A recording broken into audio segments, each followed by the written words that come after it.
Good afternoon, virtual villagers. I normally say good morning, but I'm on in the afternoon today. And can I just say happy 4th birthday to the Virtual Village Hall? Um, it's such a worthwhile endeavour, and everybody that works on it deserves a big pat on the back today. So today we're going on with the second part of our garland. If you were here with me on, I'm trying to bring your feed up. If you were here with me on Friday, I don't often do them this close together, but if you were here on Friday, you would have seen me making some paper flowers, mostly sort of spring ones that are flowering around about now and early summer. I'll just give you a quick one. If you didn't join us on Monday, I'll show you what it was that I made. So I made 3 different types based on 3 different templates, although there actually are 4 different types because some use the same. So the first one was a climbing rose. Let me get it in the right position so you can see. These are made up of layers of petals that curl inwards. So this one has 5 petals on the first row, 5 petals on the second row, and 5 petals on the third row. The petals are basically an elongated heart shape, so they're quite easy to cut out. The centre is a little fringe that you then roll up and spread out. And I have put, you could probably just about see in the middle there, that's the green stem wires going right through. On the back, I've put a little, it's just like a little, it looks like a little calyx. No, is that what you call it? The bit where the bud opened up. So that's the climbing rose. Using the same pattern, I also made these smaller ones that are like cherry blossom. And it's exactly the same. It's just a single, turn it the right way around, it keeps twiddling in my fingers. It's just a single row of petals, 5 petals. And I have used in that one a bit of yarn for the yellow yarn for the centre, because I thought that looks a bit different. So those are the roses stroke blossoms that are on the same, made on the same pattern. Again, sort of elongated heart-shaped petal. And with these, you just curl them. So you can curl them around a pencil or a bamboo skewer or something. A little bit of glue on there. So that you get that nice sort of cherry blossom effect. The second one we made was the lily. Like a stargazer lily or an enchantment lily. Big petals. We've used flower stamens that I bought in the middle. If you wanted to make your own, they would be difficult because you'd have to use wire and sort of like a papier-mâché thing, I suppose. I'm not entirely sure. I've been trying to think over the weekend how I could make my own stamens, and I really haven't come up with anything that's nicer than that. So that's the lily. I've done two in cream. Probably a bit early for lilies, but never mind. They're nice and big and showy on your garland. And I also did one in a sort of pale orangey colour, which is quite effective. The final one we made were sweet peas. I've wired them together. So these were made with, I think I described them as roughly butterfly shaped. The outer petals, the same shape for the inner petal, but a little bit smaller. And then the very centre of it is, you can just see better on that pink one. The very centre of it is a little sort of cone shape rolled up. And then they're just the 3 are just glued together. And again, I've inserted a piece of green. This is paper coated wire and it's green. It's very useful. It looks like stems. So that was the sweet peas. I also over the weekend fiddled about with a few little, I made some little rosebuds. Again, they're just paper rolled into like a tight cone. The pink paper on the middle and the green paper on the outside. Because I thought as we're making this into a garland, you're going to want it to look, it's going to want to have some variation. I also tried a white sweet pea there as well. So just a quick word about equipment. I'll pop them. I've got a cup here with them all in because I couldn't find a vase. So if you didn't wish to make a garland, for instance, they do make a nice fake vase of flowers. I pop them in there so they'll be handy and not get all stuck to the glue and everything. So a quick word about tools. Obviously scissors. Now you can make two types of garland. You can make a bunting style garland, that's floppy, in which case I'm using, this is jute twine, garden twine. It's green. You can also get it in brown depending on what you want. Get it in quite a lot of colours now actually. So if you want one that you can maneuver about or that's going to swag, you want to use the green twine. If you want something that's a bit more like a wreath or a, you know, a headband, then this again, this is the wire I've used. It's paper coated and this is a very fine wire. If you wired everything onto this, it would be then much more malleable. You could move it around, you could make it into like a wreath shape, or you could make it into a headband shape. But I'm going to do mine with the twine today because the use I have for it is I have a twig tree in my garden, in my porch, and I decorate it for the seasons. So what I'm going to do is wind my garland around the branches so that it looks like it's got flowers on it. Right, so the next thing I want to have a word about is leaves, but as I'm ready to show you, demonstrate to you, I'm just going to move the camera down.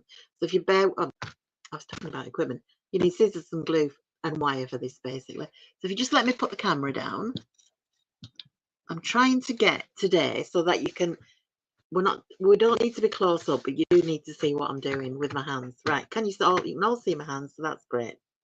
A word about leaves. I've cut out a lot of leaf shapes. These are bigger ones.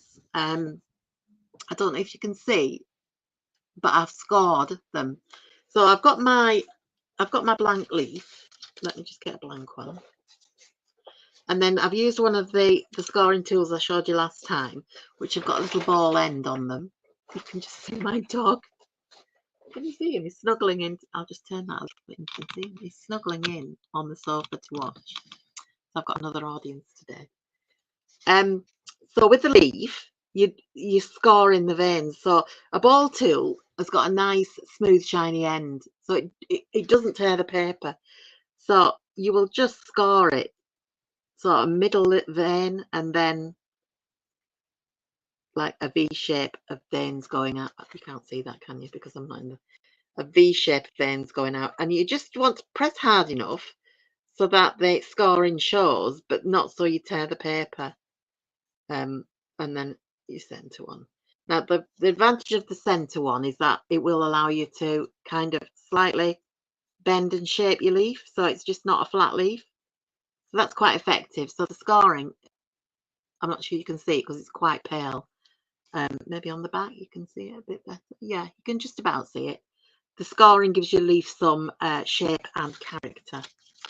Now you do need to think about, I've got a few different leaves here actually I'm going to show you, because each different flower has a different sort of leaf. So the rose has, the climbing rose does anyway, has a sort of what I call leaflets. It's a multi-leaf, so it's a branch of leaves if you like. Now these are roses, and roses leaves tend to have a serrated edge. So I've cut those with a serrated edge. I'll do you a quick demonstration of how you do that. So you take your leaf and you snip a couple of millimeters in like that, and then out towards the edge at a steeper angle. I'll try and, so it's in just a tiny bit and out, in and out, in and out, and you see how you get the edge into your leaf. Now these I've done in two sizes, the bigger leaf at the bottom and the smaller leaf at the top. So I've put 3 of the smaller leaves and just wired them round and round together, and then the leaves go on in pairs after that. So that's the leaf for the rose. The sweet pea leaves are more rounded. Again,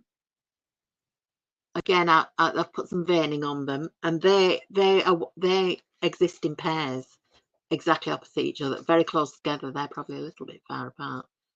So like that, very close together, and then they are also joined to a stem.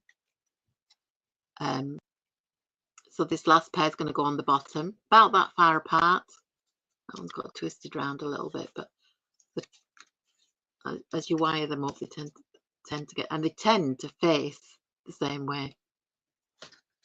I've been Googling leaves all morning, trying to remember which way they went. So if you were wiring them together, you'd place it the top of it where you want it, pinch it with your thumb and forefinger, and then just wrap the wires around the existing stem. So you've then got that's your leaves for your sweet pea. Now the lily, one of these has dropped off while I've been talking to you. The lily leaves are longer and more pointed, and again they're in pairs, and in pairs opposite each other. So that pair are facing front to back, that pair are facing both sides. I don't know which is the best way to illustrate that, but that's what lily leaves are like, and they're longer and narrower with a point. So again, I've wired that to the leaves to the flower. So I'm just going to show you, the last bit I want to show you is how to put a wire through whichever of the flowers, well, through the rose type flower. What I've done is this, as I said before, this bit in the middle is made with a tube. So you roll frayed paper. I'll show you. I've got some here. So to make the middle, you roll this. It's cut fringed down to not quite the bottom. So you roll it like that, and it's then got a hole in the middle, which is what you feed your wire through.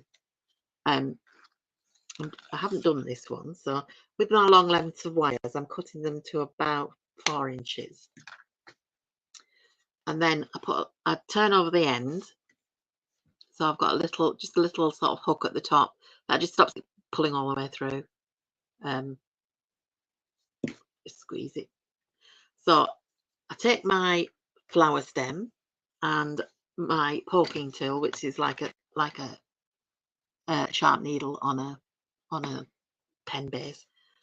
Find that center hole and go right the way through. Now you notice I've got my foam mat again, so you can go right the way through and give it a wiggle to make the hole a little bit bigger, and then feed your wire through it.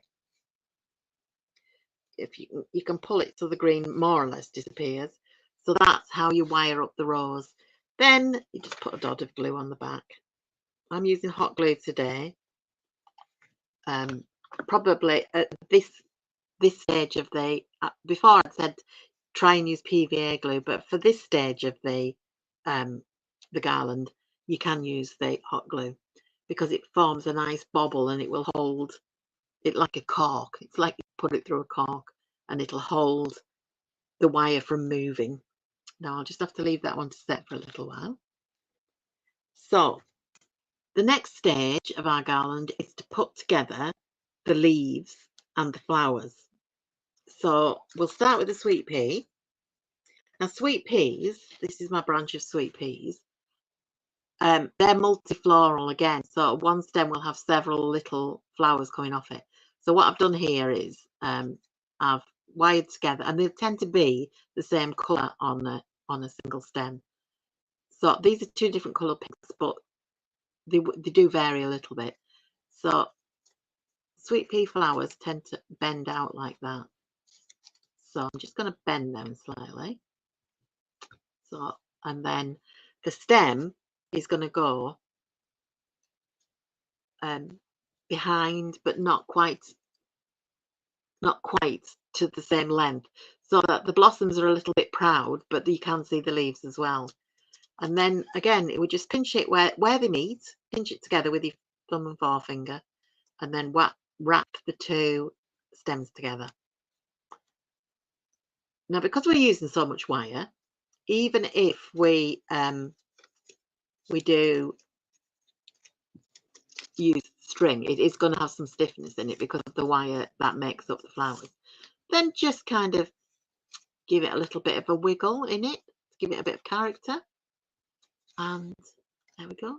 Pretty. It's pretty on its own. That a vase of these would look lovely. Right, so that's the sweet pea ready to go on the garland. The rose,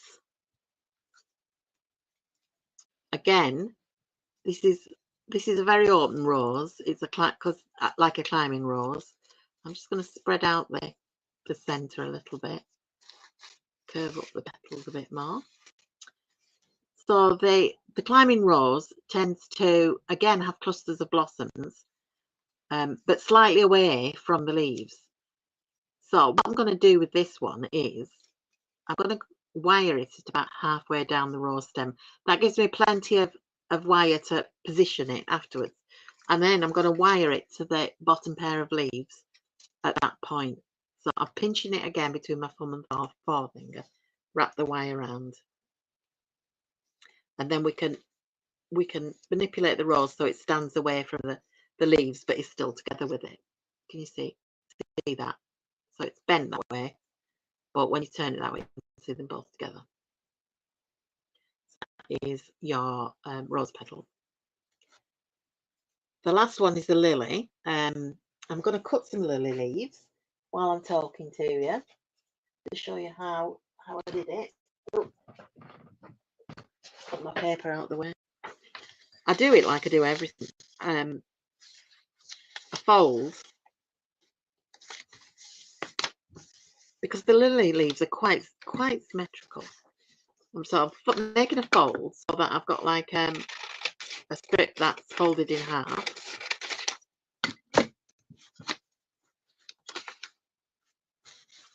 I'm trying to keep you in the camera. I keep moving everything. So I've got my folded in half piece of paper. Then along the fold, I'm going to cut the shape, and the shape is a sort of long, elongated oval with a point at both ends. So when you open it out, you've got a ready-made centre crease, and it's kind of that shape. I'll do another couple. So again, an elongated oval with a point at both ends.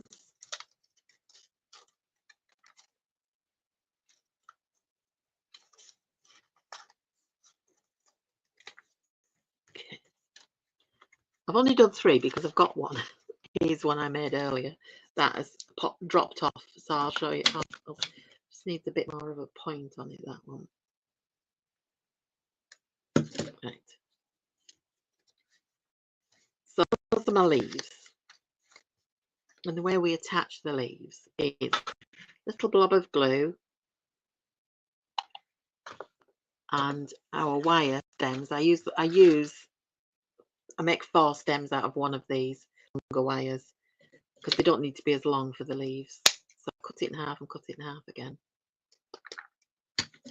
Pop that in there, in that blob of glue, and let it set. I'm not bending it over. It's got a little bit of a crease on it, but I'm not bending it any more than that because these leaves don't sort of gather together at the ends like some do.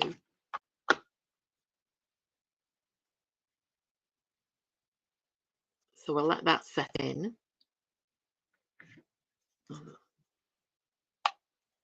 Right.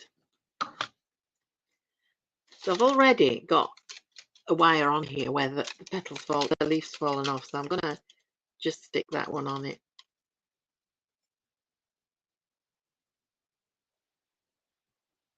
Now, as I said before, the lilies, the leaves go in opposite directions.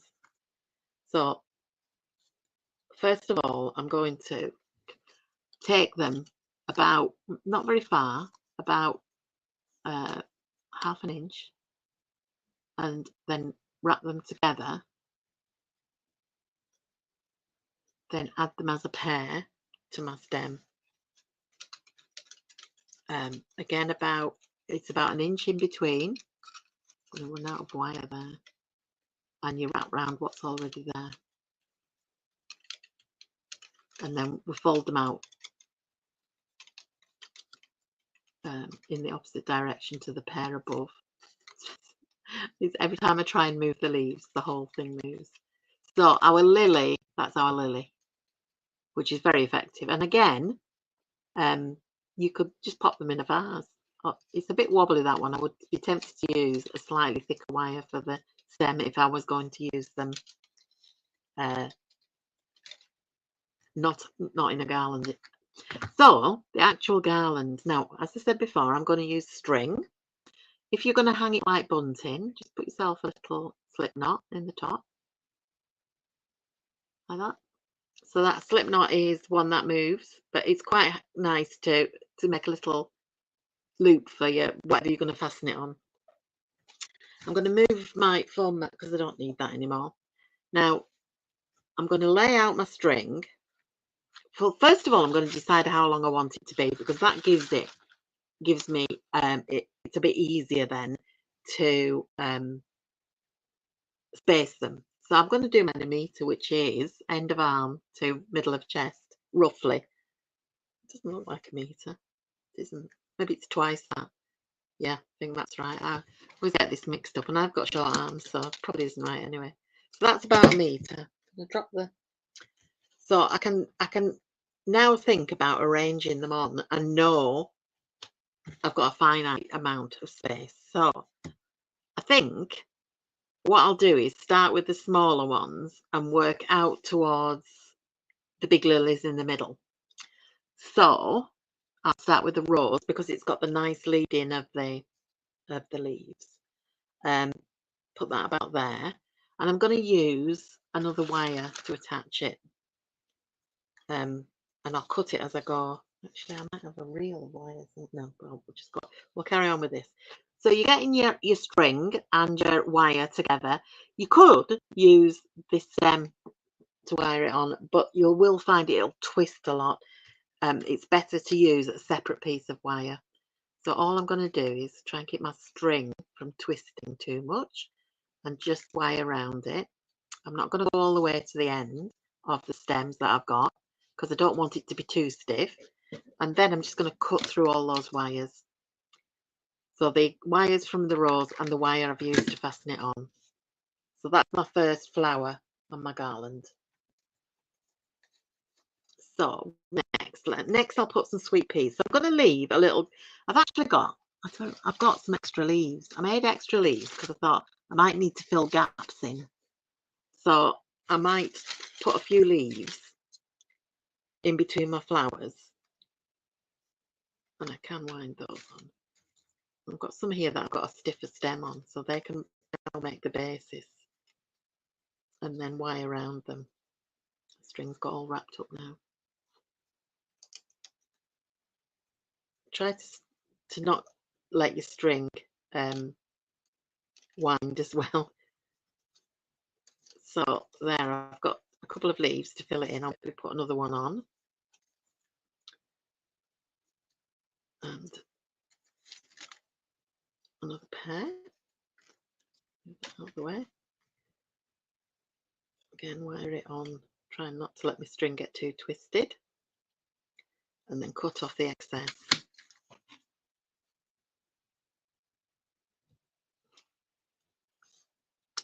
I haven't spoken to anybody yet. If you're out there, give me a wave. We've got Irene. Hi, Irene. And Nadine. I'm sure there must be more people than that watching. Give us a hello if you're out there.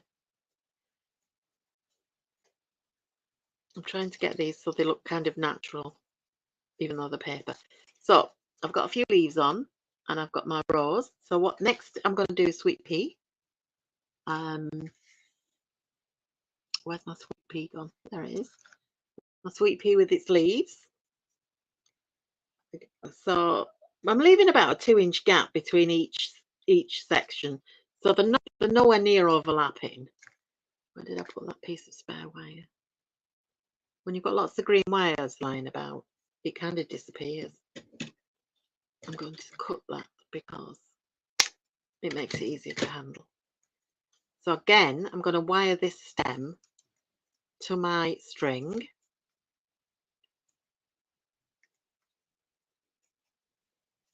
And then cut all the bits off.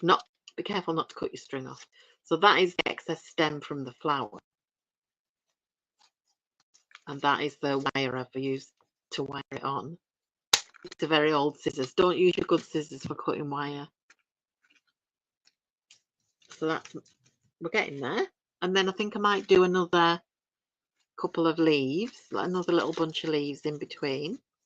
So I'm going to put 3 together like that, one slightly higher up than the other 2, and then just one of the stems I'll use to wrap them all together like that. And then again, I'm going to leave a 2-inch gap on my string and put that there. Where's my bit of spare wire? There it is.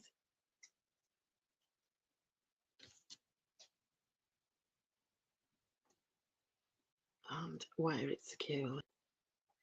Then I'm going to separate out those 4 pieces of wire from my string and just cut them off.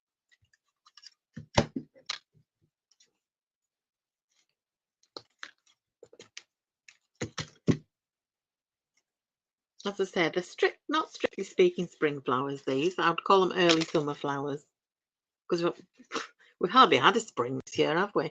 My daffodils and tulips have finished flowering, so I always think spring's over when they're finished flowering. Right, so what next? Some of our little blossoms. I'm going to put 2 or 3 of these together because you will usually see them together on a branch. So I'm going to have them 3 in a row like that. Again, I'm going to use one of the lengths to wrap them together, and then you can sort of separate them a little bit. You tend to get cherry blossom coming before.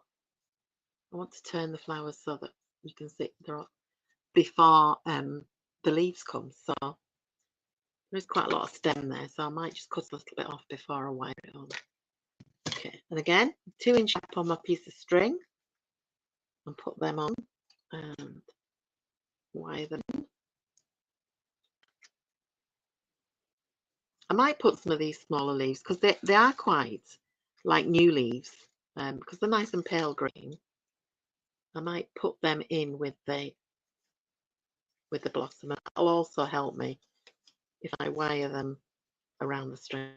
It'll help lay flat on the string.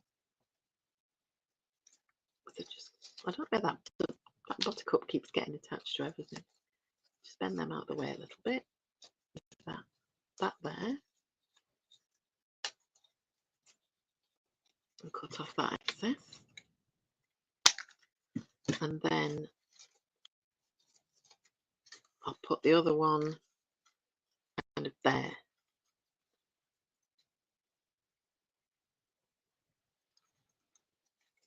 And cut off my excess again, getting the string out the way. There's lots of strands of hot glue, that's why everything's sticking together. And then we're going to carry on. I think I'll put in one of the climbing roses again. See, and I'm going to wire some of these onto its stem. Oh no, I'm going to do them separately as a leaflet, if you like, little leaves. I usually put about 5. So I've got 1, 2, 3.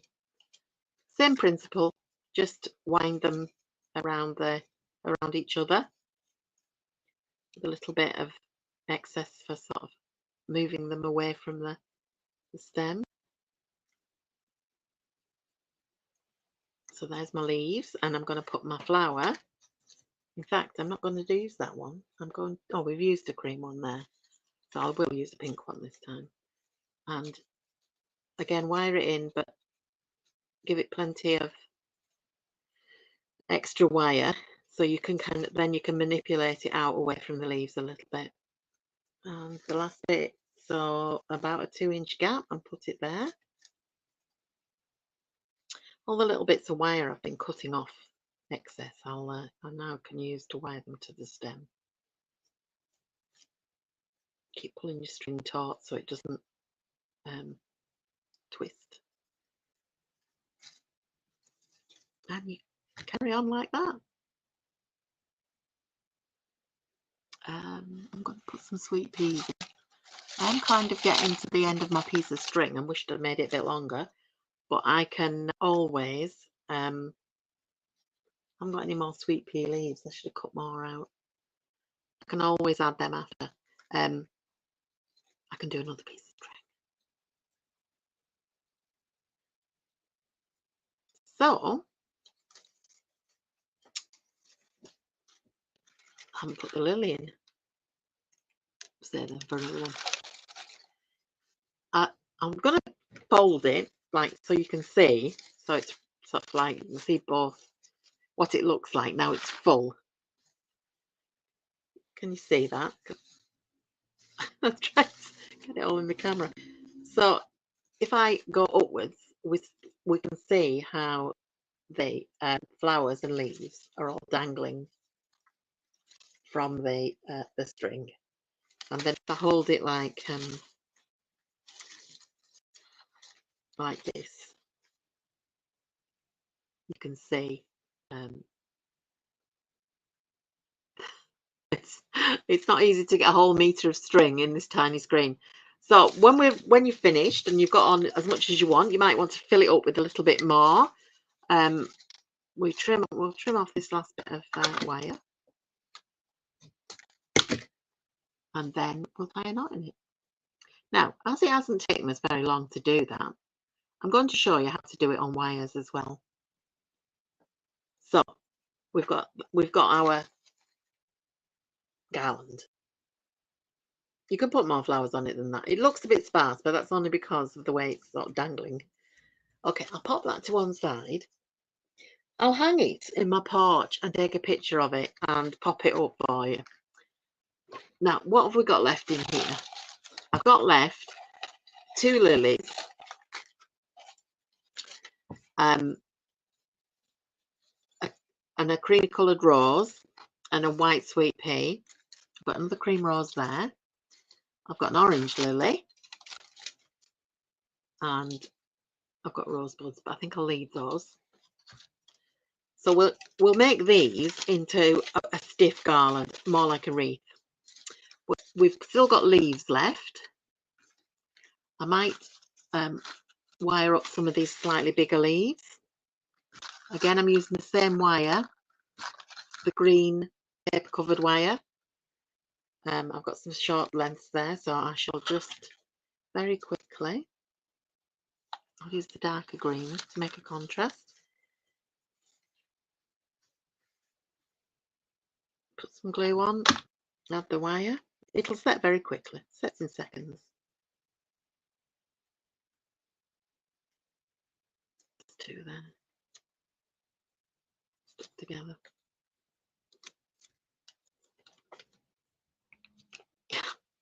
Now I'm all getting all glued up. I'm going to let that set, and then I'm going to, once it's started to set, I'm going to squidge it together, because if you try and squidge it too soon, you burn your fingers. So just fold that over and you get a bit more of a definition to your leaf.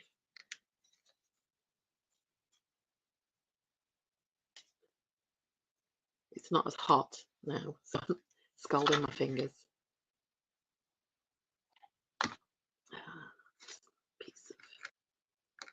Piece of wire. I just use shorter wires for my leaves, because you don't want great big long stems on your leaves, because you're usually going to wire them to something else.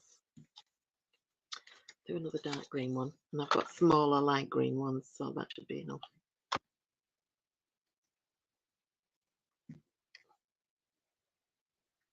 Right, that's a few more leaves. So with this one, we're gonna use our long length, and you can't really see that because it's very fine. Can you see it if it's down there? Yeah, a bit better. It's a very fine gauge wire, and it's covered in green paper. Can you see that close up? Just about. And same principle, except when you think if it's going to be a wreath, or a headband, say, it's going to have a centre, and you really want your flowers to be going towards the centre. So what we'll do is, I think, I'm going to use the lilies like that, so they are facing each other in essence. And then I am going to just attach them in exactly the same way. with a little bit of extra wire, and wrapping around both the stems. That's the stem from the lily, and your long piece of wire, that's the base of your wreath. There we go. And then the next one, going sort of facing it like that. Can you see? Yeah.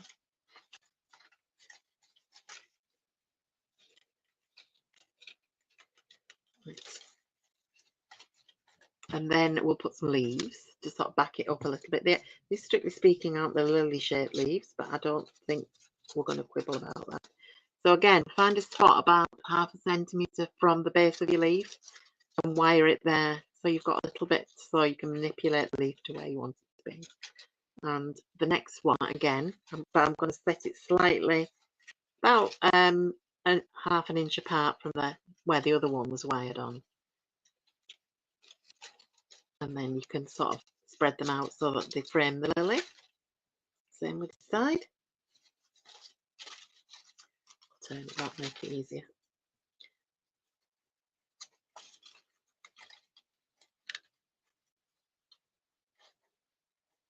Probably would have been better wiring 2 of the long wires together, but I can just add it on as I go. Give that a bit of a fold.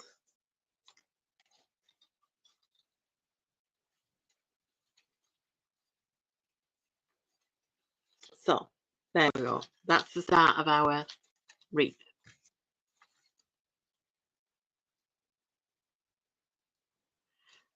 We'll do our rose next. I will just get another of the longer lengths and join it. Easy working with wire, because you can just twist it. And then we'll do a rose and a couple of the paler leaves. So again, I'm going to bend that up slightly at an angle so that it stands a little bit proud. And the leaves, oops, again, a slight, you want to give us a little bit of your extra leaf so that you can, extra stem, sorry, so you can move the leaf around. Probably could do with being a bit closer. Put the other one a bit closer.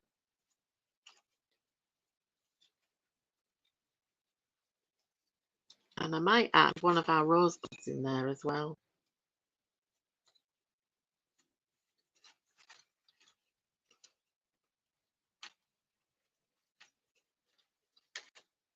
But then at the other side, actually, we could carry on working around.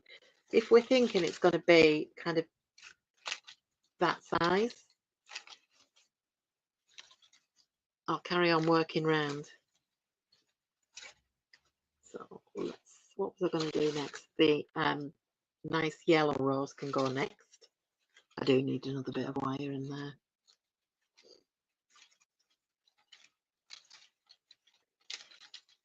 Now you could use this as just a swag. It doesn't have to make it made into a wreath. I've more or less run out of leaves as well now.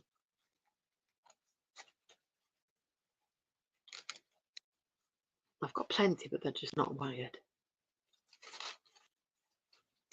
So, but you get the idea. So that could hang as a swag like that. Now, for filling in your gaps, if you want to fill in your gaps, you can always add loops of ribbon. And I've got this. I think this is parcel ribbon. It's not fabric. It's sort of nylon-y curling ribbon sort of thing. I think it came with a set of gift bags. But I thought the pink and white would be nice and would go with the rest. And I'll get a bit of wire and show you how. So the way I would do this is to make loops, lots of loops. Could do it this way. Wrap it around 2 fingers. Don't want it massive. Just want it to add a little bit of colour and fill in a gap. So I've wrapped it around about 5 times there. I'm going to just cut that end, but not through the loops. Then gently slide your fingers out and pinch that end together, just about that much. Wrap a wire around it.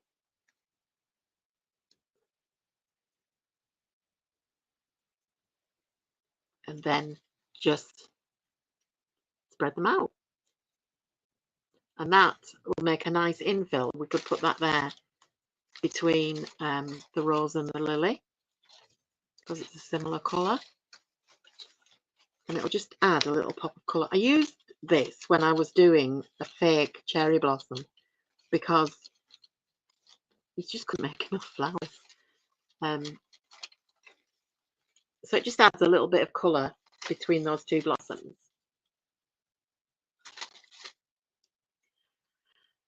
You could do the same with the white. That's about it, I think. Let me just, I've got a few flowers left, so I can carry on and fill it in. Let me just pop the camera back up. I hope you've enjoyed that. I've enjoyed it. It's been interesting, and as I say, I've got a use for these already, so really I'm doing this for myself and you as well. It's been a lovely session. I'm sure it's been a really nice day for the Virtual Village Hall crew celebrating their birthday. I will show you a picture of my tree when it's done. Won't be finished today because I haven't got quite enough flowers for it. But thank you for joining me. I'll be back sometime in May, not sure when it is. My first session in May is stenciling using paper doilies, and I'm going to be doing a placemat and a coaster. So thank you very much for joining me. Happy birthday again to Virtual Village Hall, and I'll catch you later.